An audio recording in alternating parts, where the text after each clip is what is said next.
Confidence level तुमचा वाढेल विद्यार्थी मित्रांनो. डायरेक्ट जर तुम्ही विचार केला ना की मोठे मोठे सेंटेन्सेस आणि आपण जसं फास्ट मराठीमध्ये बोलतो आहोत त्याच पद्धतीने आपण फास्ट इंग्लिशमध्ये लगेचच बोलायला सुरुवात करणार तर असं होणार नाही. बघा, कोणत्याही गोष्टीची सुरुवात आहे ना ती छोट्यापासून सुरुवात केली तर आपल्याला नक्कीच त्याच्यामध्ये आपल्याला सक्सेस भेटणार आहे आणि तुमचा कॉन्फिडन्स लेवल सुद्धा बिल्ड होणार आहे. आणि इंग्लिश शिकण्यासाठी ना सगळ्यात महत्वाची गोष्ट म्हणजे काय तर ती कॉन्फिडन्स आहे.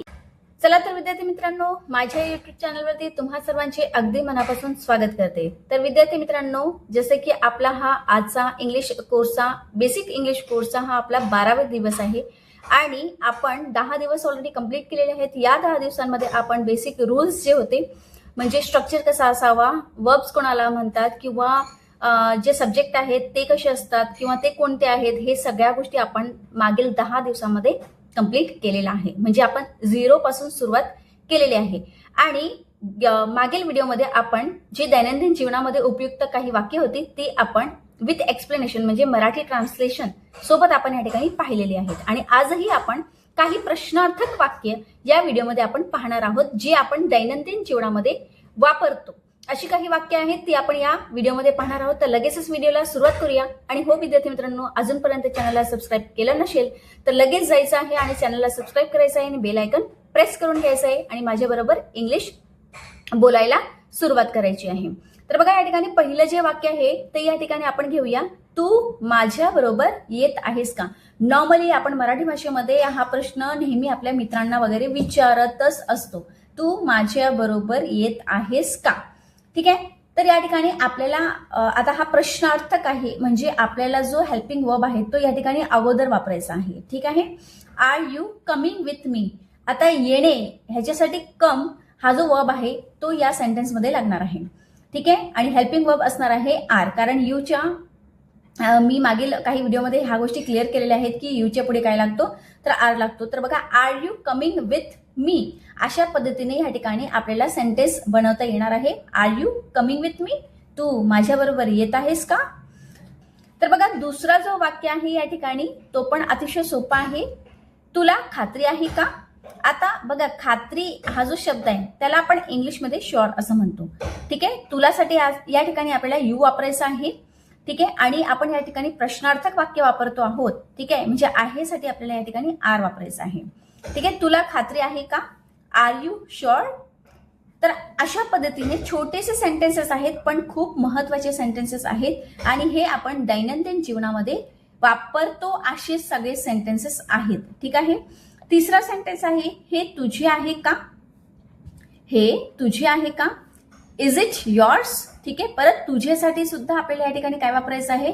युअर्स वापरायचं आहे. आहे साठी या ठिकाणी आपल्याला आता इजचा वापर या ठिकाणी करायचा आहे.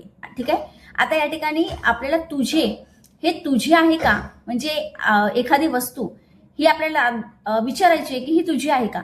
तर या ठिकाणी आता आपण यूचा वापर या ठिकाणी आपण आता आरचा वापर करणार नाही, तर या ठिकाणी आता आपण इजचा वापर करणार. Is it yours?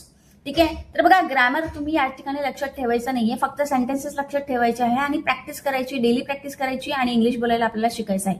ग्रामर जर आपण विचार करत बसलो की हा शब्द अशा ठिकाणी कसा आला, इट कसा आला, ठीक आहे साठी काय वापरलेला आहे, युअर साठी काय वापरलेलं, हे जर आपण प्रत्येक शब्द या ठिकाणी आपण जर मराठीमध्ये ट्रान्सलेट करून शिकत बसलो तर या ठिकाणी आपल्याला इंग्लिश कधीच बोलता येणार नाहीये. तर बघा, हे तुझे आहे का ह्याच्यासाठी डोक्यामध्ये माइंडमध्ये फिट बसवून ठेवा की आपल्याला काय वापरायचं आहे. Is it yours? त्याच्यानंतर चौथा जो या ठिकाणी सेंटेन्स आहे तो आहे अजून काही. ठीक आहे. मग या ठिकाणी सिम्पली आपल्याला विचारायचं आहे एनिथिंग एल्स. ठीक आहे. अजून काही, एनिथिंग एल्स. एखाद्या घरी पाहुणे आलेले असतील, त्यांना अजून काही लागत असेल, मग आपण त्यांना विचारतो ना की अजून काही. मग या ठिकाणी आपण इंग्लिशमध्ये बोलू शकतो एनिथिंग एल्स. त्याच्यानंतर आहे किती वाजले? हा तर अतिशय इम्पॉर्टंट प्रश्न आहे आणि आपण नेहमी दिवसातून कितीतरी वेळा हा प्रश्न आपण नेहमी विचारतच असतो. तर किती वाजले ह्याच्यासाठी इंग्लिशमध्ये सेंटेन्स आहे what time is it? What time is it म्हणजे किती वाजले. आता तुम्ही सांगाल की कितीसाठी तर आपण दुसरा शब्द वापरतो, व्हॉट म्हणजे तर काय आहे. असे जर तुमच्या डोक्यामध्ये प्रश्न येत असतील तर थोड्या दिवसांसाठी ते साईडला ठेवायचं आहे आणि आपण फक्त इंग्लिश बोलण्याचा प्रयत्न या ठिकाणी करणार आहोत. जे रूल्स आणि रेग्युलेशन्स आहेत ते आपण नंतर या ठिकाणी पाहून घेणार आहोत. तर बघा, सेंटेन्स एकदा मी परत तुम्हाला या ठिकाणी दाखवून देते. हे जे 5 सेंटेन्स आहेत हे आपण दैनंदिन जीवनामध्ये खूप वेळा वापर असतो. पहिला सेंटेन्स या ठिकाणी आहे, तू माझ्याबरोबर येत आहेस का? सेकंड सेंटेन्स आहे, तुला खात्री आहे का? मग आपण कसं, are you coming with me? Are you sure? ठीक आहे. Is it yours? हे तुझे आहे का? Anything else? अजून काही? आणि व्हॉट टाइम इज इट? किती वाजले? अशा पद्धतीने आपण छोटे छोटे सेंटेन्सेस जर छोटे छोटे सेंटेन्सेस जर आपण या ठिकाणी बोलण्याचा प्रयत्न केला तर काय होईल की कॉन्फिडन्स लेवल तुमचा वाढेल विद्यार्थी मित्रांनो. डायरेक्ट जर तुम्ही विचार केला ना की मोठे मोठे सेंटेन्सेस आणि आपण जसं फास्ट मराठीमध्ये बोलतो आहोत त्याच पद्धतीने आपण फास्ट इंग्लिशमध्ये लगेचच बोलायला सुरुवात करणार तर असं होणार नाही. बघा, कोणत्याही गोष्टीची सुरुवात आहे ना ती छोट्यापासून सुरुवात केली तर आपल्याला नक्कीच त्याच्यामध्ये आपल्याला सक्सेस भेटणार आहे आणि तुमचा कॉन्फिडन्स लेवल सुद्धा बिल्ड होणार आहे. आणि इंग्लिश शिकण्यासाठी ना सगळ्यात महत्वाची गोष्ट म्हणजे काय तर ती कॉन्फिडन्स आहे. जितक्या कॉन्फिडन्सने तुम्ही इंग्लिश बोलाल ना तितकं तुमचं या ठिकाणी इंग्लिश जी भाषा आहे ती तुम्हाला पटकन फ्लुएंटली यायला सुरुवात होईल. ठीक आहे. जर कॉन्फिडन्सच नसेल, ठीक आहे, मी जे सेंटेन्स बनवत आहे तो सेंटेन्स चुकीचा आहे आणि लोक मला काय बोलतील, ठीक आहे, किंवा ते हसतील असा जर तुम्ही विचार केला तर या ठिकाणी तुम्हाला इंग्लिश बोलता येईल पण तुम्ही लोकांसमोर बोलू शकणार नाही. तुम्ही त्या ठिकाणी घाबरणार किंवा तुम्हाला लाज वाटेल आणि तुम्ही इंग्लिश कॉन्फिडेंटली कन्व्हर्सेशन करता येणार नाही तुम्हाला. म्हणजे कोणाशी तुम्ही इंग्लिश व्यवस्थित बोलू शकणार नाही जर ही भीती तुमच्या मनामध्ये असेल, ही लाज तुमच्या मनामध्ये असेल तर सगळ्यात पहिले काय करायचं आहे की इंग्लिश शिकण्यासाठी आपण सगळ्यात पहिले काय करतो, हे व्हिडिओज पाहतो, ते व्हिडिओज पाहतो, हे ग्रामर रूल, ते ग्रामर रूल, आणि सगळ्यात पहिले जो मेन जो प्रॉब्लेम आहे ना त्याच्याकडे आपण लक्ष देत नाही आणि तो आहे कॉन्फिडन्स. कॉन्फिडन्स असणे खूप महत्वाचं आहे. ज्याला कॉन्फिडन्स आहे तोच इंग्लिश या ठिकाणी त्यालाच इंग्लिश या ठिकाणी बोलता येणार आहे. हे सगळ्यात महत्वाची गोष्ट आहे आणि ही तुम्हाला लक्षात ठेवायची आहे. आता आपण काही अजून सेंटेन्सेस, प्रश्नार्थक सेंटेन्सेस आपण या ठिकाणी पाहून घेऊया. बघा, आता या ठिकाणी ना थोडेसे मोठे सेंटेन्सेस या ठिकाणी मी घेतलेले आहेत. आता बघा, प्रश्न असा आहे की had you ask for me, म्हणजेच आपण मराठीमध्ये म्हणतो की आपण माझ्याबद्दल विचारले होते का? मग त्यालाच आपल्याला इंग्लिशमध्ये काय विचारायचं आहे, had you ask for me. आता विचारण्यासाठी आपल्याला काय वापरायचं आहे, आस्क हा शब्द या ठिकाणी वापरायचा आहे. विचारण्यासाठी आपल्याला काय वापरायचं आहे, आस्क. बघा, प्रत्येक सेंटेन्स मधून तुम्ही काही ना काही शब्द या ठिकाणी जर तुम्ही सेंटेन्स पहिला दुसरा दिवस असेल तर पहिल्या दुसऱ्या दिवशी तुम्ही सेंटेन्स शिकले नाही तरी चालेल पण काही वर्ड्स तुम्हाला या ठिकाणी जे आहेत ते लक्षात या ठिकाणी येणार आहेत. हे व्हिडिओ पाहून तुम्हाला काही ना काही तुम्ही शिकूनच जाणार आहेत या व्हिडिओमध्ये. म्हणून व्हिडिओ पूर्ण बघायचा विद्यार्थी मित्रांनो, स्किप करायचा नाहीये. त्याच्यानंतर दुसरा प्रश्न आहे वेअर डू यू लिव्ह, आणि हा प्रश्न नेहमी आपण विचारतच असतो, तुम्ही कुठे राहता. नॉर्मल आहे, तुम्ही कुठे राहता म्हणजे वेअर डू यू लिव्ह. कुठेसाठी आपल्याला वेअरचा वापर करायचा आहे. कुठेसाठी वेअरचा वापर करायचा आहे, वेअर डू यू लिव्ह, तुम्ही कुठे राहता. त्याच्यानंतर तिसरा जो सेंटेन्स आहे या ठिकाणी, what is your father doing, तुझे वडील काय करतात. असा जर आपल्याला प्रश्न विचारायचा असेल तर सिम्पली आपल्याला विचारायचं आहे what is your father doing. अशा पद्धतीने आपल्याला इंग्लिश सगळ्यात पहिले तर काय करायचंय, सांगितल्या पद्धतीने जे सेंटेन्सेस या ठिकाणी आज मी तुम्हाला देत आहे हे सगळे सेंटेन्सेस एक तर तुम्ही स्क्रीनशॉट काढून ठेवा, आरशासमोर बसा आणि रिपीट करा, बोलण्याचा प्रयत्न करा. ठीक आहे. आणि जेवढं तुम्ही बोलण्याचा प्रयत्न कराल हे सेंटेन्सेस तुमच्या माइंडमध्ये फिक्स होऊन जातील, बसून जातील.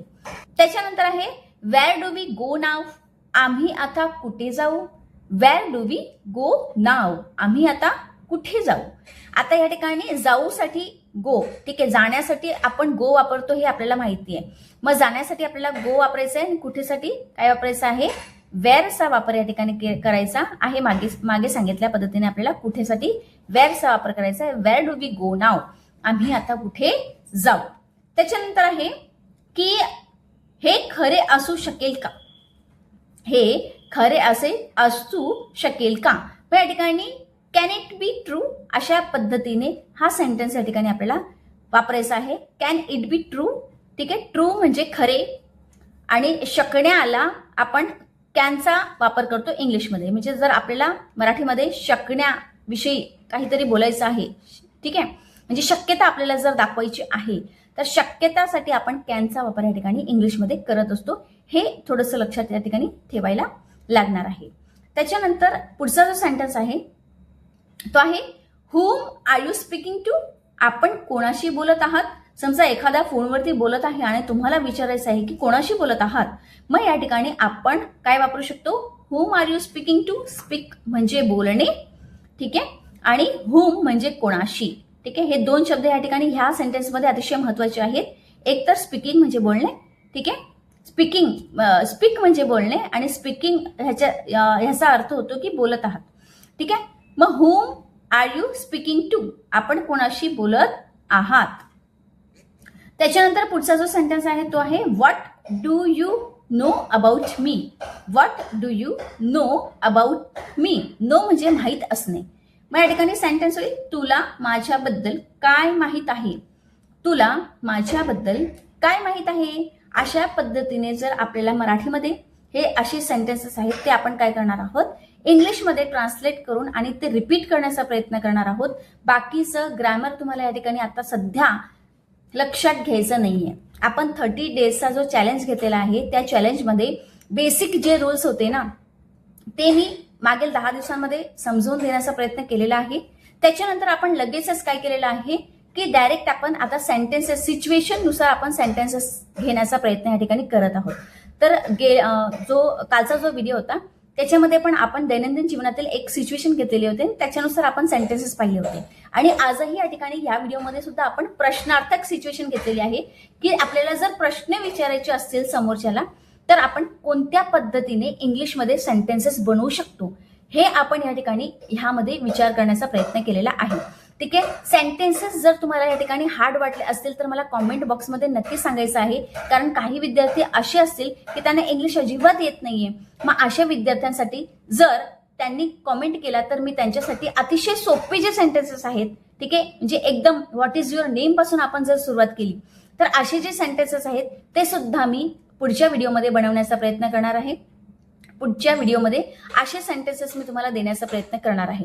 तर जे एकदम बिगिनर असतील, ज्यांना हे सेंटेन्स सुद्धा कठीण वाटले असतील तर त्यांनी मला लगेच कॉमेंट बॉक्समध्ये जायचं आहे आणि तुम्हाला कोणत्या टाईपची कोणत्या सिच्युएशननुसार तुम्हाला व्हिडिओज पाहिजे आहेत हे मला तुम्ही कॉमेंट बॉक्समध्ये जर सजेस्ट केलं तर नक्की मी त्यावरती व्हिडिओ बनवण्याचा प्रयत्न करणार आहे. तर आशा करते विद्यार्थी मित्रांनो की हा व्हिडिओ तुम्हाला आवडला असेल तर लाईक, शेअर आणि सबस्क्राईब करायला मात्र विसरू नका. आणि हो विद्यार्थी मित्रांनो, जर तुम्ही या चॅनलवरती नवीन असाल तर मागील 10 दिवसाचे जे व्हिडिओज आहेत तेही तुम्ही जाऊन चॅनलवरती काय करायचं आहे, चेक करून घ्यायचं आहे. भेटूया आपण नेक्स्ट व्हिडिओमध्ये. धन्यवाद.